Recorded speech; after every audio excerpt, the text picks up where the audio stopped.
Affaire conclue, cette énorme erreur d'un qui lui a coûté très cher. Depuis le mois d'août 2017, François Kasbardina a rejoint l'équipe d'acheteurs de l'émission Affaire conclue. Présentée par Sophie Davant.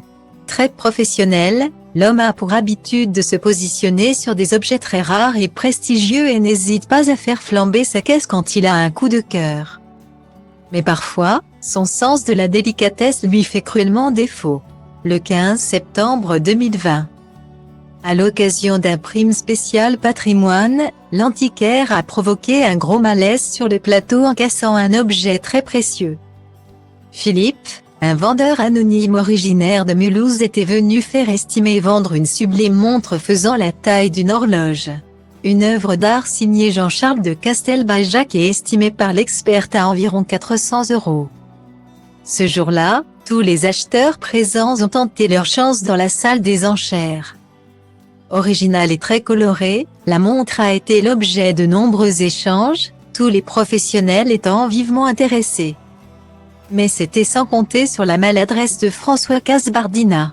Voulant voir l'objet de plus près, le brocanteur s'est donc approché et a décidé de l'essayer comme une ceinture. Immédiatement, l'œuvre s'est brisée en deux et le malaise s'est alors installé sur le plateau.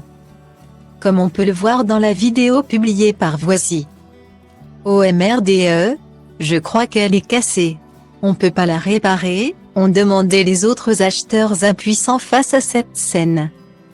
Très gêné, François Kasbardina a vite compris qu'il allait devoir payer cette fameuse montre brisée par ses soins. Cher François, t'es obligé de faire une enchère là maintenant. Tu casses, tu paies. C'est d'ailleurs exclamé l'un de ses collègues. C'est finalement dans l'entraide et la bonne humeur que cette séquence s'est conclue.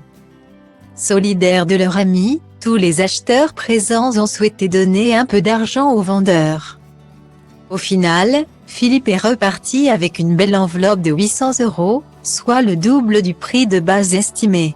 Un mal pour un bien pour cet homme qui ne pensait pas repartir avec une telle somme.